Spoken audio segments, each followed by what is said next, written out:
Hello and welcome to the viewers of this video.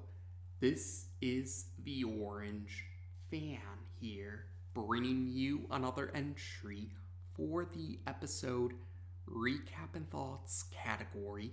This video will be dedicated to the B segment of episode 55 of The Loud House, A Fridge Too Far. We begin this segment in Agnes Johnson's classroom at Royal Woods Elementary School. Lincoln reveals to the audience that Lynn Sr. made mac and cheese bites for dinner the night before, and Lincoln saved 3 of them for leftovers because he considers them to be delicious. Lincoln considers the mac and cheese bites to be so delicious that he admits that he can't really focus in class right now, so Lincoln tries to focus on anything besides the mac and cheese bites, but his attempts to do so are not successful, to say the least. We also see how focused Lincoln is on the mac and cheese bites when we see Lincoln not paying attention when Liam inquires him about the answer for the first question for one of their assignments. And Zach points out that mac and cheese doesn't make sense to be the answer for that particular question. The next scene takes us to the Loud House, and we see Lynn Sr. is preparing food for an investor who will be visiting later on. Lynn Sr.'s hope is that if the investor likes his food, then the investor will help Lynn Sr. open his own restaurant. And Lynn Sr. requests if Rita can try some of the food that he's preparing for the investor. Rita, though, inquires Lynn Sr. about why he's making, in her words, showy stuff. Rita inquires why can't Lynn Sr. just give the investor some of his more simple meals, like his lasagna, for example. Lynn Sr. reveals that the investor is Timothy McCole, an investor who travels all over the world trying all sorts of exotic food. So Lynn Sr. is confident that an investor like Timothy McCole would have no interest in such simple meals. Rita responds that she thinks all the meals Lynn Sr. makes are delicious, regardless of whether they're simple or complex meals. Lynn Sr. requests if Rita can repeat that once Timothy McCole arrives. Later on, Lincoln returns home from school, and he's acting like a zombie when he walks into the kitchen to open the refrigerator. Lincoln opens the container that he saved the mac and cheese bites leftovers in, but Lincoln finds that there are only 2 mac and cheese bites. The third one is missing. Lincoln goes to his sisters and inquires who took one of his 3 mac and cheese bites leftovers. Lincoln also comments that they should have saved their own mac and cheese bites leftovers if they wanted them so badly. Some of the sisters answer in a roundabout way, or they answer by saying something along the lines of, I'm not saying I did it, but if I did do it, hypothetically speaking, then XYZ. So saying it without actually saying it, essentially. So going by this roundabout way of answering, Lana reveals that she took one of Lincoln's mac and cheese bites leftovers, but she only did so because Lola took one of the leftovers that she, Lana, was saving. And in this roundabout way of answering, Lola says that the only reason that she took one of Lana's leftovers was because Luann took the last slice of pie that Lola was saving. Luann, though, reveals she didn't eat the slice of pie, she smashed it into Lynn's face, and Lynn nods her head to confirm that this is the case. Lori responds to Lincoln's grievance by saying that it's expected for leftovers to be taken by others in a big family, even if no one likes it. And Lori says that Lincoln can't protect every little leftover that he wants to save for later. Lincoln, though, thinks that maybe there is a way he can protect the leftovers that he's hoping to save. Lori, though, reiterates that Lincoln can't, but this doesn't discourage Lincoln from coming up with a plan. So later on, Luann enters the kitchen, and she opens the refrigerator door, and she sees the container that Lincoln is saving the mac and cheese bites leftovers in. Luann, thinking to herself, Luann admits that she knows Lincoln would be angry if another of his mac and cheese bites leftovers is taken. But Luann then decides that she's going to go through with it anyway because she thinks it would be funny to see Lincoln angry. But when Luann takes the container, this activates a trap. A watermelon falls on top of Luann's foot. Lincoln sees this from the doorway, and he's confident that this will teach Luann, and any of his sisters for that matter, a lesson about not taking the leftovers he's saving for later. Luann, though, Luann is angry about the trap being set on her, but she decides that she's perfectly okay with protecting leftovers now. So we then get a montage of scenes which show different Loud siblings trying to take different leftovers that other Loud siblings were saving, but trying to take the leftovers activates all sorts of different traps. Eventually, the montage ends and Lincoln points out that they can't keep living their lives like this. So Lincoln and Lisa work together to come up with a solution. So according to Lincoln and Lisa's idea, Lisa had measured the refrigerator and was able to divide the refrigerator into 11 equally sized zones, and each of these zones will go to each of the Loud siblings.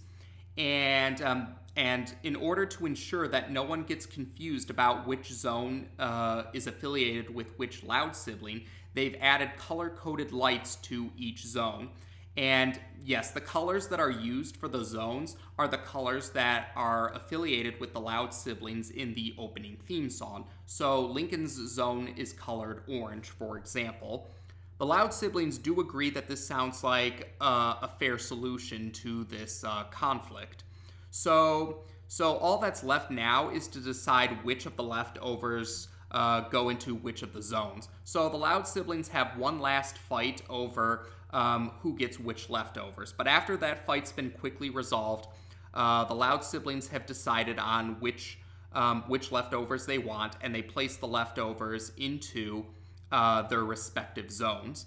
And the Loud siblings all agree that it looks like that this plan will be successful. This system should solve their problems with the leftovers. So later on, Lynn Sr. has returned from the grocery store, and Lynn Sr. is Lynn Sr. is singing a song to himself, and he opens the refrigerator door, and he's putting the ingredients for the food that he's preparing for Timothy McCole into the refrigerator. But Lynn Sr. doesn't notice the color-coded zones, so he's just putting the leftovers into random zones while he's singing this song to himself.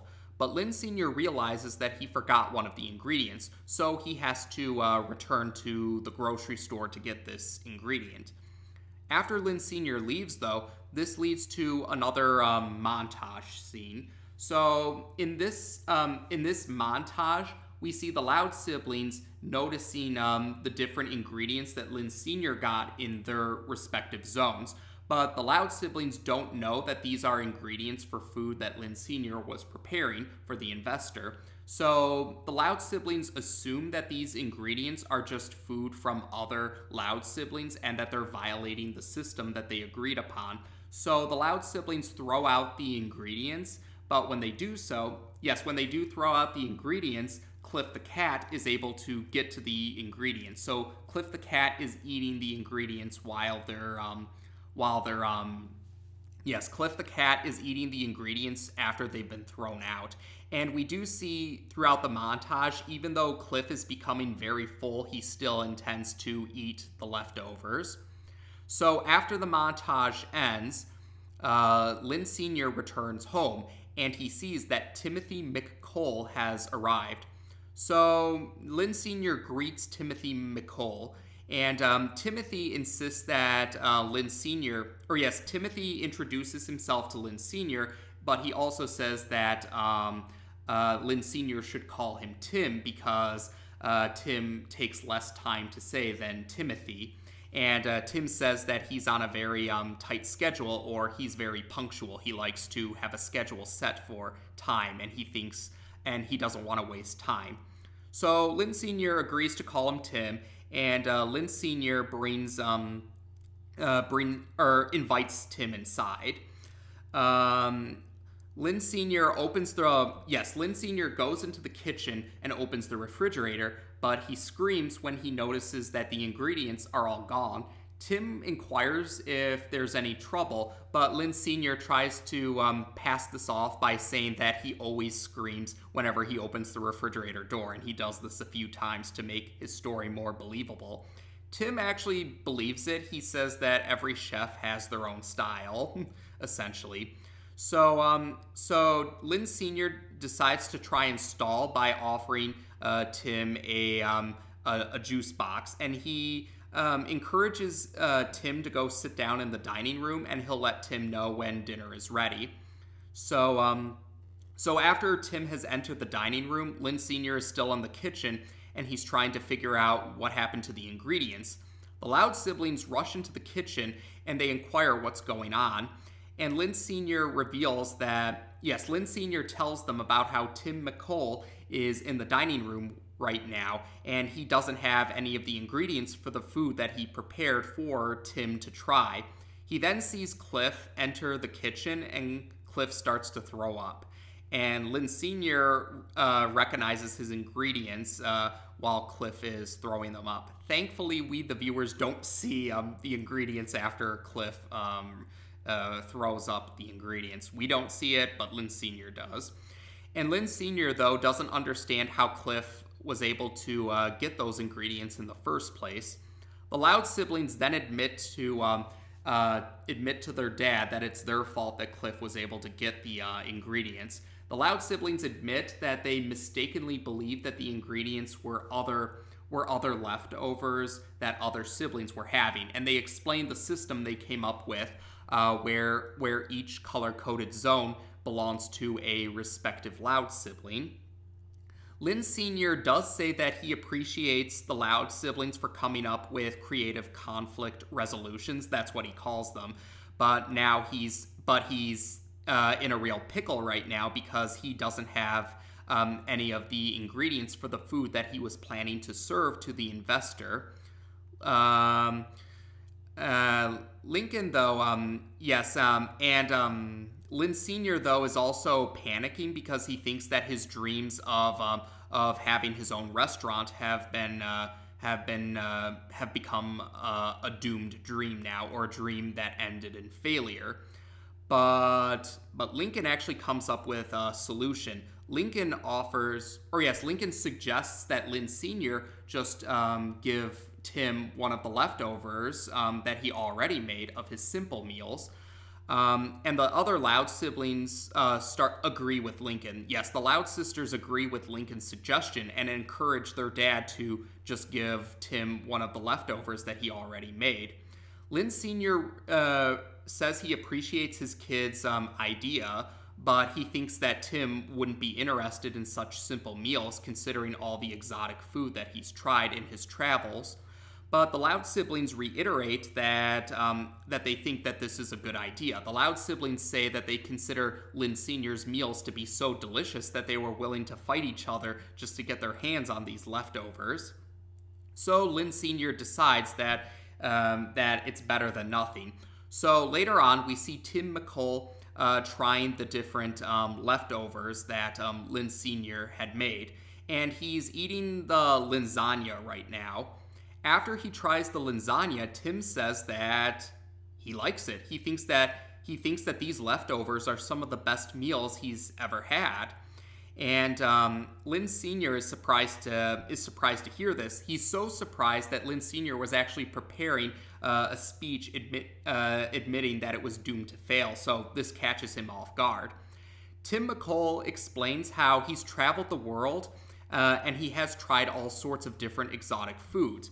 But Tim says that he's actually really bored about how various chefs that he's met have given him all sorts of exotic foods. Tim actually lists off some of the food that different chefs have given him, and these were the type of meals or food that Lynn Sr. was planning to serve for Tim, actually. And Tim says that the reason why he likes Tim says he likes Lynn Sr.'s food because he considers the food to be classic, in his words. He also considers it to be comforting. That's another word he uses.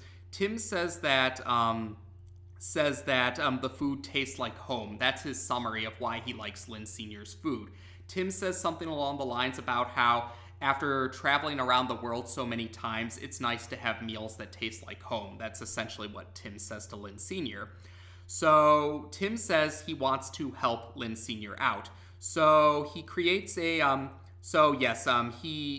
Tim makes a check and gives it to Lynn Sr. to show that he's going to invest in what Lynn Sr. has in mind, or he's on board with Lynn Sr. Starting his own restaurant. And Lynn Sr. is really happy to hear this. He offers to hug Tim, but Tim says he's not a hug person, but he does accept handshakes.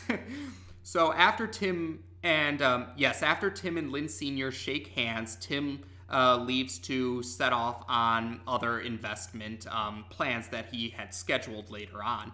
The Loud siblings, though, say that they're the hugging type, so they hug their dad, glad to see that his dream was successful. So later on, Rita inquires Lynn Sr. about how everything went, and the Loud siblings and Lynn Sr. reveal to Rita that everything went well. Tim McCole actually enjoyed the simple meals that Lynn Sr. had made for leftovers, and Lynn Sr.'s dreams of owning his own restaurant are becoming closer to becoming a reality. And Rita is happy to hear this. She actually thinks that they should celebrate by having some chocolate cake. And Lincoln points out, though, that he didn't see any chocolate cake in the refrigerator. Rita admits that she was saving it under the couch, admitting that she was joining in on the protecting the leftovers situation. So Lynn offers to get the chocolate cake, but Rita admits that she also joined in on setting traps to protect the leftovers. So the segment, we see Lynn re-entering the room, and we see that she's covered in blue paint, which was the result of the trap that Rita set. And that is how we end this segment. So this segment, I guess you could say Lynn Sr. has a prevalent role in this segment. I don't know if you would necessarily call Lynn Sr. the spotlight character for the segment, but he definitely played an important role. And the Loud siblings all played a role in this segment too. Really, of the Loud family members, Rita was the one who seemed to have a minor role in comparison to the rest of the family. But in any case, this segment actually continues to show how Season 3 has serialized elements to it, more so than the first two seasons. And this goes along with Lynn Sr.'s hope to open his own restaurant. That's the serialized element featured in this segment. We do see that Lynn Sr. is a co-chef at the Aloha Comrade, but yes, he hopes to own his own restaurant one day in the future. And this segment brings Lynn Sr. closer to that dream, with Tim McCole going along with Tim McCole investing in the idea of Lynn Sr. having his own restaurant.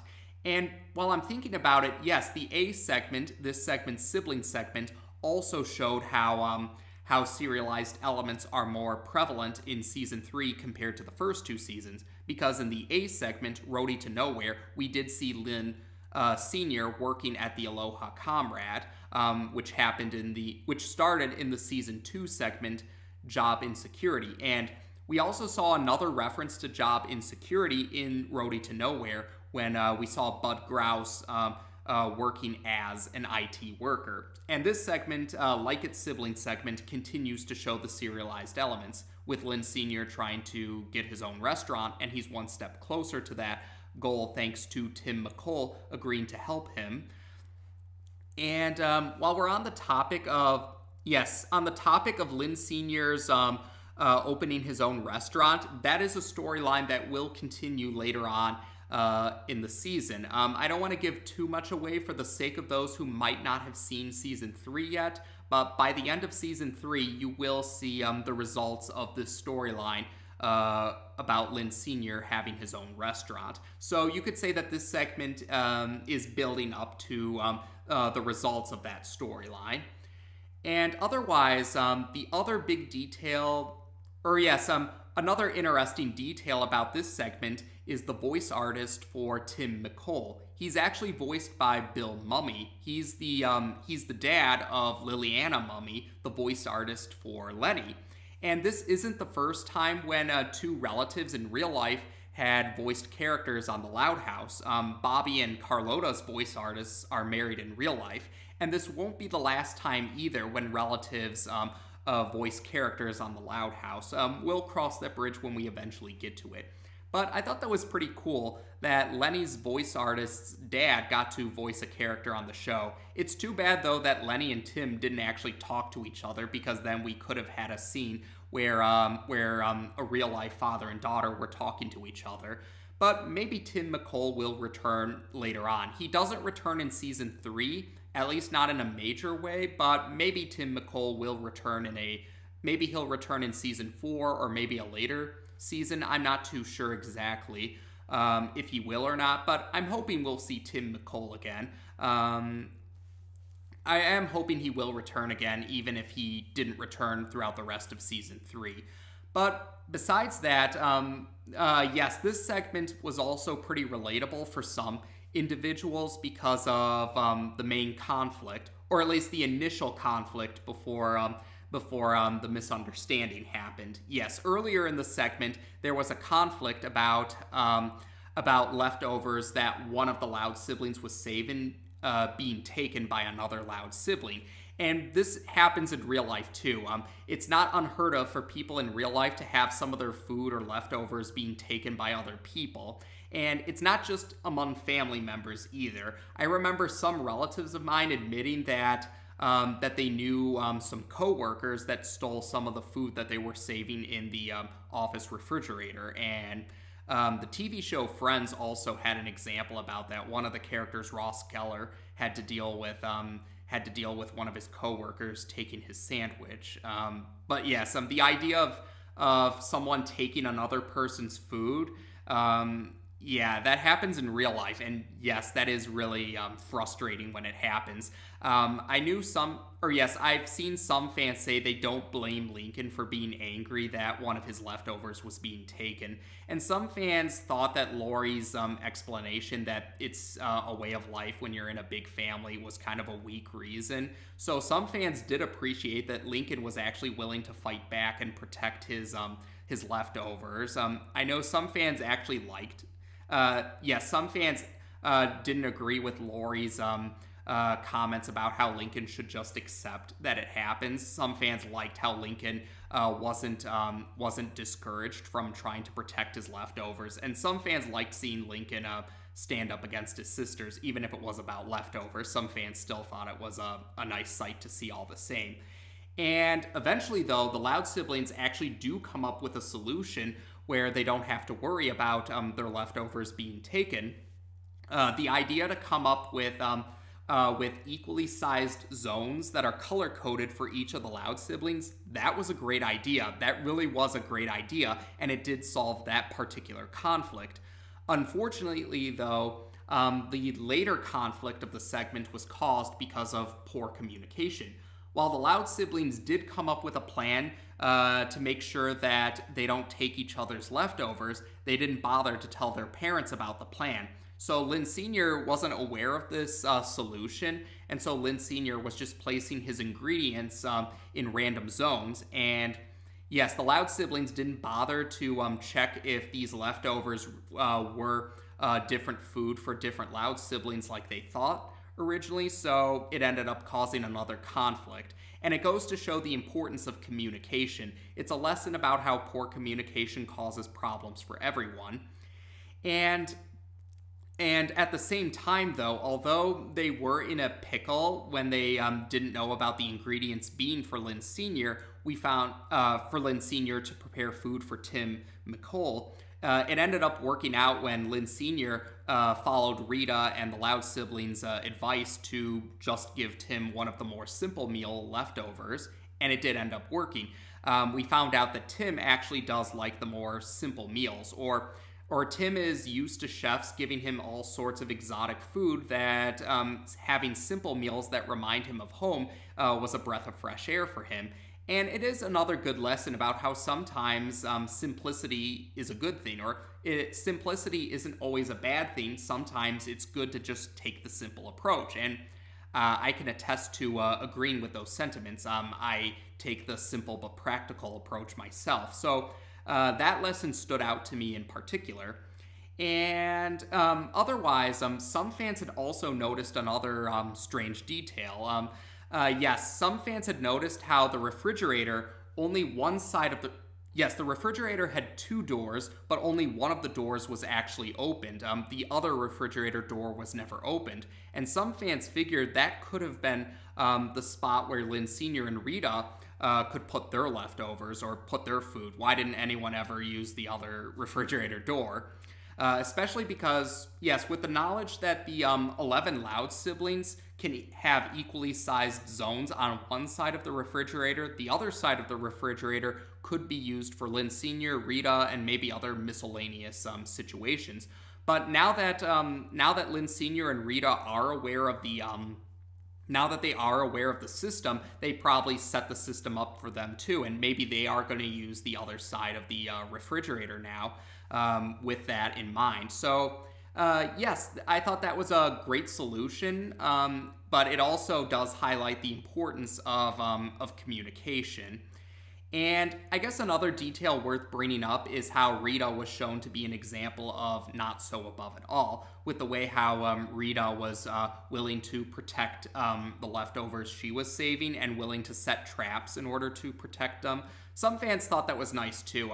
Some fans do think it's nice that the Loud parents are shown to have their not so above it moments. And it's not just one parent and the other one always acts responsibly.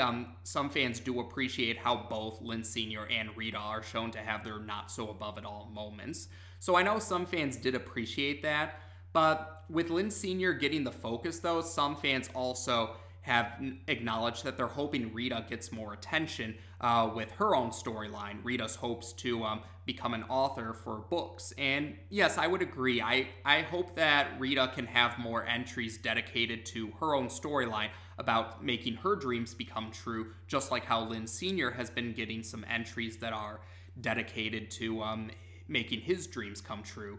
And we'll talk more about those Rita-related entries when we come across them. Or, yes, we'll cross those bridges when we eventually get to them. Those entries that do bring up Rita's hopes to have her own entries. And we'll talk about those entries later on. But otherwise, yeah, I would say that might be about it for this particular segment. So I did feel this segment was pretty relatable, dealing with having leftovers you were saving being taken by others, not just family members, but other people have been in that situation where their food is taken by others, even in their field of work, for example. But the solution that the Loud siblings did come up with was a great idea. It's just the problem was that they didn't tell the parents about the solution, and this caused a series of problems because of poor communication. But it also ended up working out with a lesson about how sometimes the simple approach is the better approach to take sometimes. And yes, I also did like how we get to see more serialized elements in the story. Yes, we get to see more serialized elements in the show, and we will eventually reach a conclusion with the storyline about Lynn Sr. opening his own restaurant. But I am hopeful that that there will eventually become a big moment for Rita's own storyline regarding publishing her own book. And like I said, it was nice to see another example of the Loud parents having their not-so-above-it-all moments. So otherwise, yeah, I would say that might be about it for this particular segment. So as of this video, we've now discussed the B segment for episode 55 of The Loud House on this channel. Take care, and until next time.